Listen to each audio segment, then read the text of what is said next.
यदि आप रास्ते पर चल रहे हो, रास्ते पर कंकड़ी कंकड़े, यदि आप जूते लगाए हो और आपके जूते में एक भी कंकड़ गिर गया तो आप 2 से 4 ही कदम चल सकते हो। कहने का तात्पर्य दोस्तों, दृष्टी नाही तर दृष्टिकोन बदला, आपले विचार बदला। मी मग सोहम मगदास सोया, मी तुमच्या पुढे छोटीशी एक कथा घेऊन आलेली आहे। एक राजा होता। राजाचा एक सेनापती होता। सेनापती खूप अलग विचाराचा होता। कोणाची बायको मेली तरी बहुत बड्या, कोणाचं पाय तुटलं तरी पण खूप बहुत बड्या असंच म्हणायचा।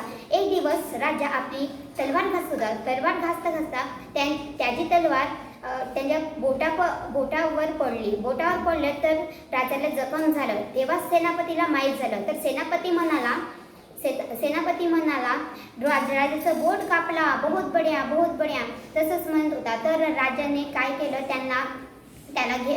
त्याला बोलवलं आणि त्याला कोठडीमध्ये बंद केलं। मग 2-3 महिन्यानंतर राजा शिकारीसाठी गेले। राजा इकडे तर सेनापती तिकडे।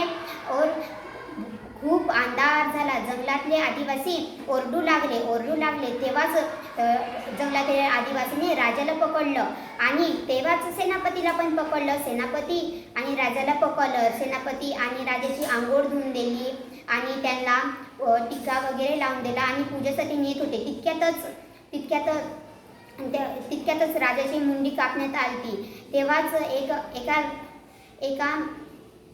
एका आदिवासीने बघितलं की हा तर राजा अपायच आहे, तर आपण याला मारू तर आपली राणी खुश नाही होणार। तर तो राजाला त्यांनी सोडून दिले आणि सेनापतीची मुंडी कापली।